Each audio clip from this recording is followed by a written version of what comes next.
Salam dostlar, sizin bilen Solos kanalı dostlar. Dostlar, bugün biz sizin bilen kızıklı Fox Türk'lerle Fox Türk'te da hemmet bir zat size kaberini açık kaberini görüyoruz dostlar. Ondan hem dost videomuza başlayalım. Dostlar, birincisi bize enerjini 3 söp gerek bolar. Bir uzun bolmalı, ne üçün ise her gör geçen birini şöňüňize goýar, biriniňiziň aşagyny, birini doluňyzyň aşagyny, birini her ortasyna goýarys. Görkezeyim şoňa. Bunun çöz. Ağrıyor dostlar.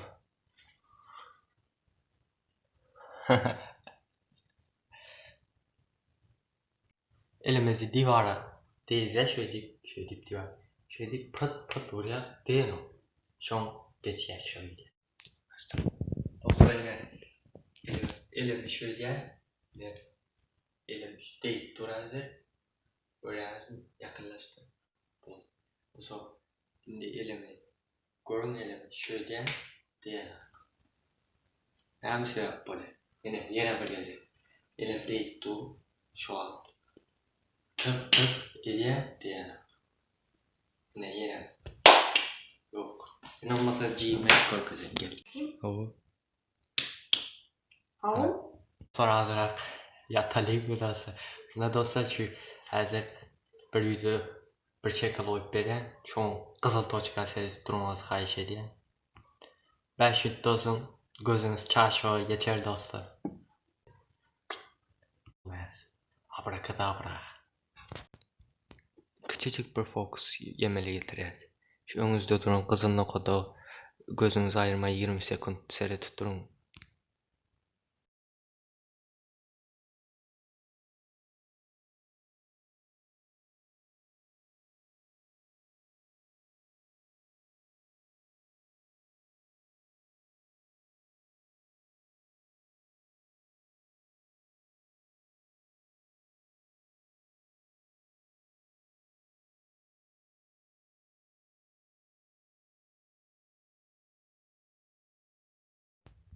Görüşünüz alemde dolu oldukça doğru değil mi?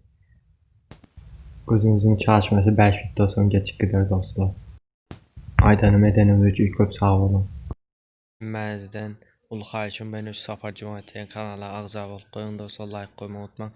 Iniş videosunda məndən bazıların qoğu videolar çıkarıyor dostlar. Önünden sağ olun, kanala koşulun. Dostlar, silkasını komentarada kaldıran. Dostlar, köpeğiniz oynandırırsınız öyle. Batlaşkan içine su dolup bir batağınıza. Can dostlar. Şu ne edip duruzmalı içine. Bunun çözümünde var. Han dostlar. Men ne öğreniyorsunuz atma. Hazır görkezörün.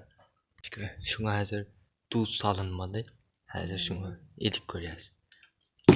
Drona. Görüyoruz mu? Drona.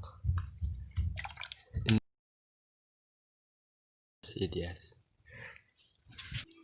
Ne dostlar. Görüyoruz mu hazır şunun teyinde tuz var şimdi. Hazır çay kayaz. Su nerede oldu? Oğuzca çay kayaz. Şimdi söyledim.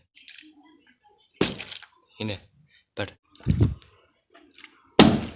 2 görüyorsunuz dostlar, 2 yazık oldu. 3 görüyorsunuz dostlar. Tuz saldık şuna, tuz. 4 olacak yıkıldı. Öne dostlar böyle ben koyup edip bilmem. Koyuza çay kayağını şöyle deyip çık. Hediyeniz yine. Hemen. Dostlar, videonun sonuna geldik. Size maslahat verenler diye umut eden dostlar, yine düşünceli videolar görmek isterseniz kanala like koyup abone olmayı unutmayın dostlar. İndiki videoda görüşene kadar hoşça kalın.